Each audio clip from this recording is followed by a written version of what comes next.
shit. That's what I'm talking about. Wait. Okay, now, from the beginning. Hit it, boys.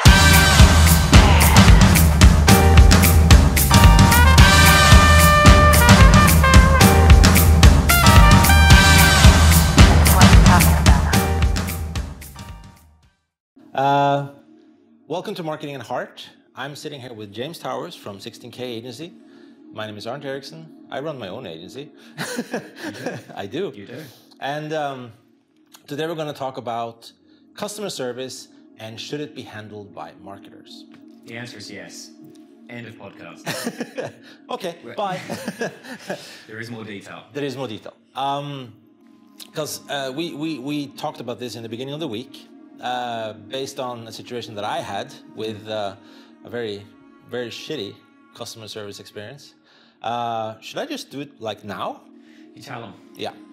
So the thing is, like, DJI, which is a huge drone producer for the consumer market, probably have professionals as well. I don't know. I don't care. Anyways, they launched the new Mavic Air drone. And I gotta say, like, I've been in, like, considering, should I buy a drone? Which drone should I buy? Doing all this kind of research. Then the Air was launched, the Mavic Air. And they had influencers and they were like massive reviews. And before it was even launched, like, so many people were talking about this product. So the hype was real.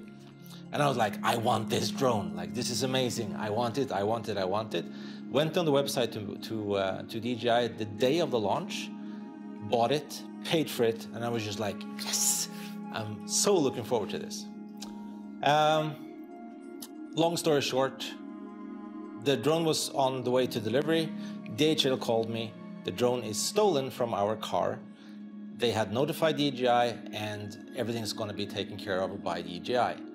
I called DJI, I emailed DJI, I chat with DJI, Twitter, Facebook. First, no answer. Then I just get a mail saying that we need to investigate. And that's the only news I have. I don't know what they're investigating. And the only thing I know that they are not sending me a replacement product until they have investigated finished. And that's now 3 weeks in the making, which to me is, angry. I'm pissed off. I am so angry because Which you should be. It doesn't make sense. I mean, not to you as the customer. No. At all.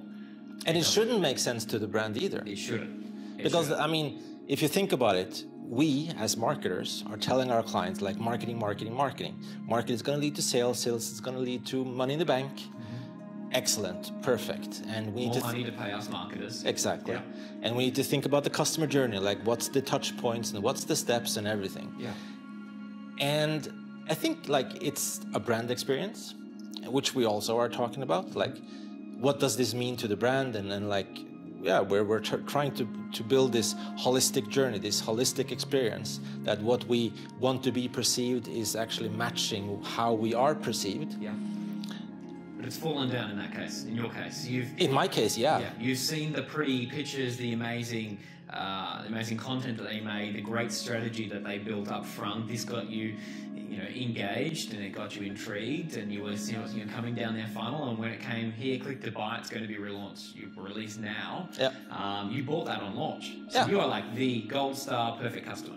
And you've fallen right for the trap that we set for people. Some people call it a trap. Some people say they've created desire, and you're like, I'm all desired up. I want that. I want that drone. So you've taken all the steps that they wanted. Perfect.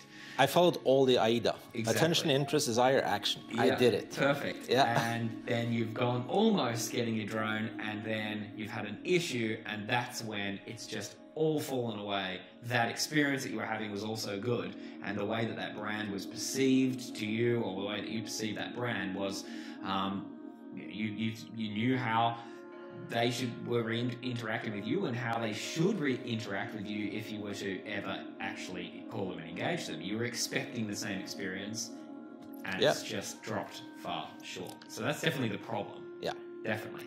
And this is a universal problem because we exchange stories over coffee for an hour or something about brands that we personally had issues with. And we're like, as marketers, it's just shocking because there's this breakdown somewhere in this perfect marketing chain, and you're only as strong as your weakest link. Yeah, exactly right. And that's the surprising. Like 50 years ago, I would say that customer service was still important, but it was not something that people talked about as much because everything was just in a local, it was taken care of locally, in a way. But I think actually the service mind was better than what it is today. Yeah. At this point, I think most companies are just thinking, as long as we get the sale, everything is fine, let's move on to the next customer. Yeah. And I think one analogy I use in many of my client workshops is that we are so focused on having like the flood in the bathtub, like it's full on, like fill up the tub as fast as possible, but then we forget to put the plug in. So the water is just flowing through. So that's the same with customers. They're flowing into the tub, but they're also just as fast flowing out. Yeah, definitely. There's and that's customer service. Exactly right. Yeah, that's the point. There is definitely a big gap when you look at it with your marketing goggles on of like, wow, the touch points of this brand are great. These guys are doing a great job. And then all of a sudden, wow, did you guys forget about customer service? Did you outsource this? Which a lot of brands actually do outsource that, which is a big part of the problem here, is that brands don't see it as important as to hold on to it and to keep it and say, right, let's train these guys and let's make them great advocates for our brand. No, we can outsource them, or no, we can get people that are subpar or people that won't necessarily even know the brand values and not therefore be able to uphold them or not be empowered to uphold those brand values. So when a customer unfortunately finds themselves dealing with customer service in potentially a negative situation, there is virtually no way that is then going to be made positive because they're not empowered to do it. They don't have the brand values behind them. They're not really a piece of the brand. So there's that gap. There's that drop of like, hey, am I even talking to the same brand that told me to buy this car, that told me to buy this drone, that invited me to these events, that send me emails on my birthday? Is this the same brand? Because that's all been really great, and now I'm having a really shitty experience. When I'm on the phone complaining about something. Exactly.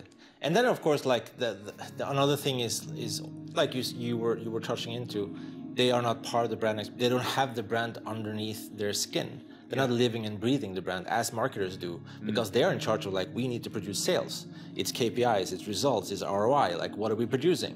But at the point where the customer moves from being in that find and like stage, like I found the product, I bought the product, I'm liking the product, until you can actually build a brand ambassador.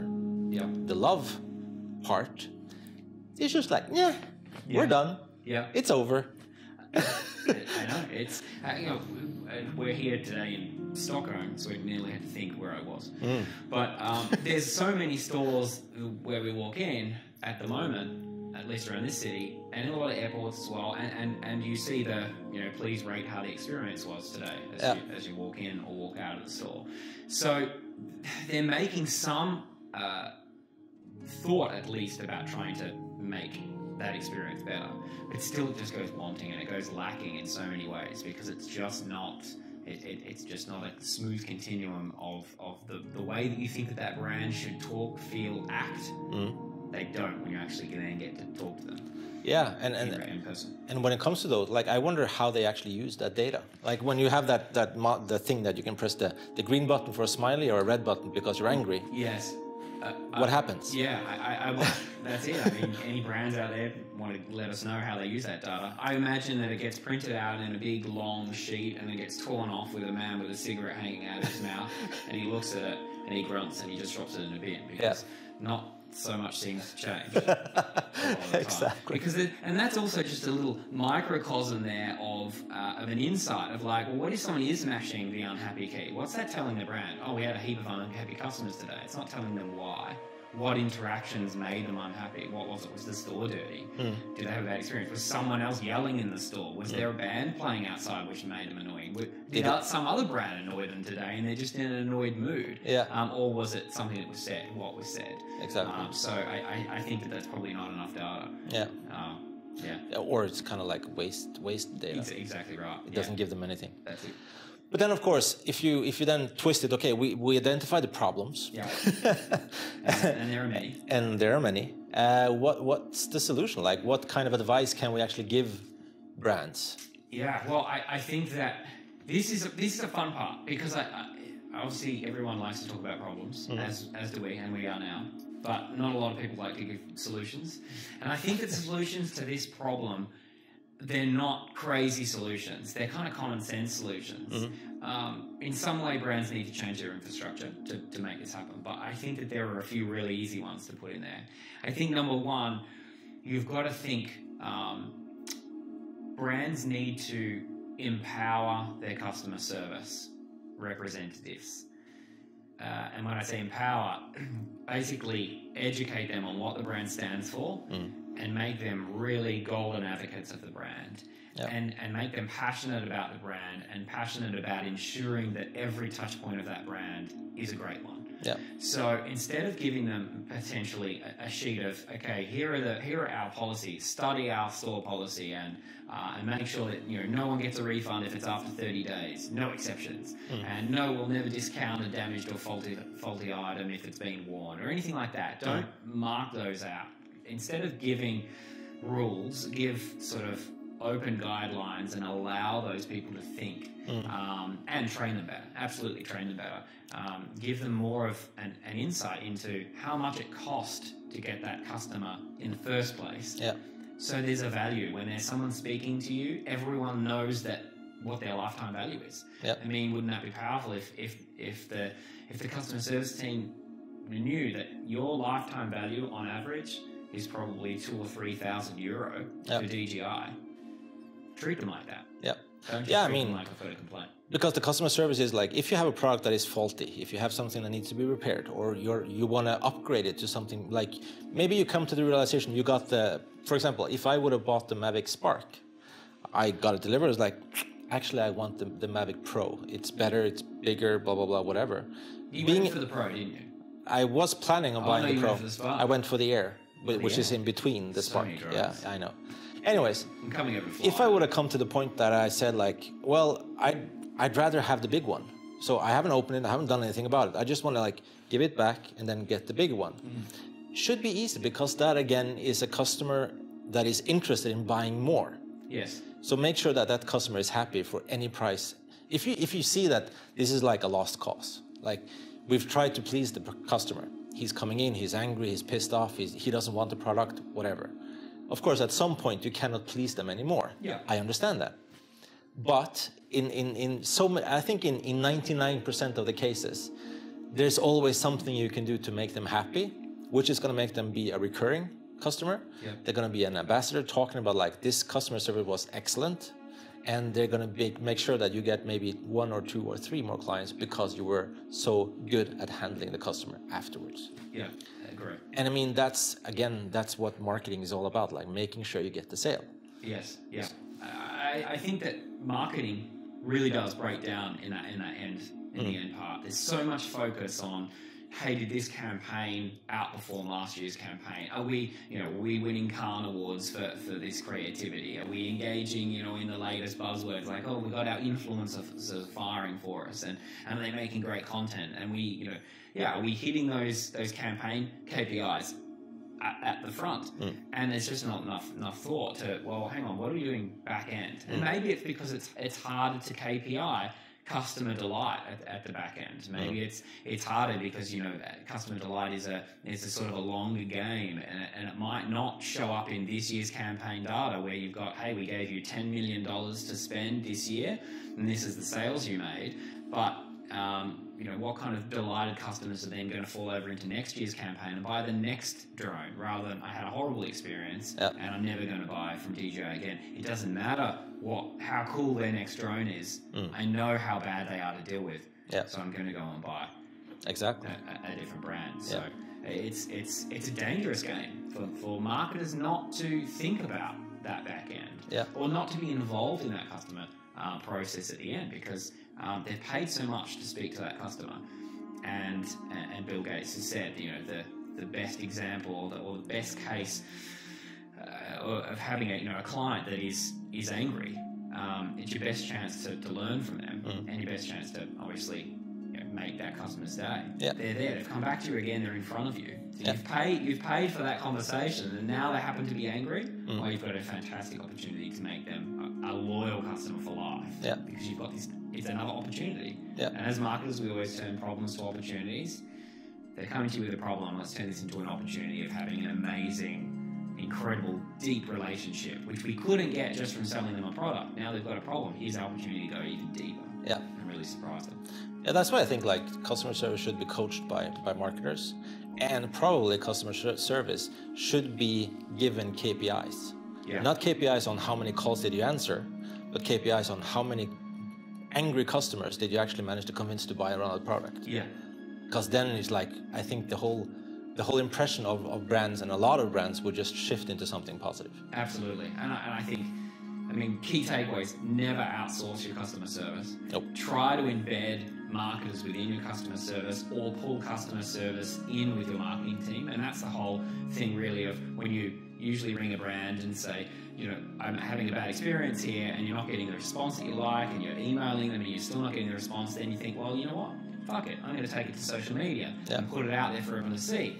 Then it lands in the lap usually of a marketer who's in the social team, and you usually get a response that you like. Not always, but usually you get a response that, oh, that's much better. Yeah. Because it's come to the marketing department and they're like, shit, We got a problem. Yeah. This customer is worth so much to us. We know how much they're worth, and now they've got an issue. We've got to make this right. And also, it's now in the public domain and everyone knows about it, so we now have to fix it. So I think that wouldn't that be fantastic to have customer service sitting with marketers? Everyone knows the brand goals, and everyone's empowered to uphold that right the way through. Yeah, exactly. I think that's that's the best way of saying it. Like, empower your customer service, because they are vital to the brand building of your company. Absolutely. And retail is only going to get more competitive. Yeah. It's a crazy space, and you know, bricks and mortar retail stores right now are under huge threat. They really need to make sure that the customer experience, if anything, is just getting better and better and better. And that's, you know, loyalty programs, which I hate the word loyalty. They should be called customer love programs, because a customer should love you and then they'll be loyal. No, don't make them loyal first with discounts and offers. Make them love you and then they'll be loyal. And that's the only way that, you know, these brands are going to survive as we move forward into a very, very quickly changing retail landscape. Yeah. What's your thoughts? Give us a comment in the comments below. Below? Like under the... Yeah, comment section. There's like... Under the couch? Under the couch, Under the couch, yep. Or you can just talk to your Instagram or your Twitter. Yeah, hit me up at jtowers1983, 1983. Yeah. And at 16K Agency. Exactly. Or you can hit me up at Arndt Eriksson everywhere. There you go. Look at that. That's it. Thank you. Thanks. Good chat. Yeah. Joint on the corner where the big boys play.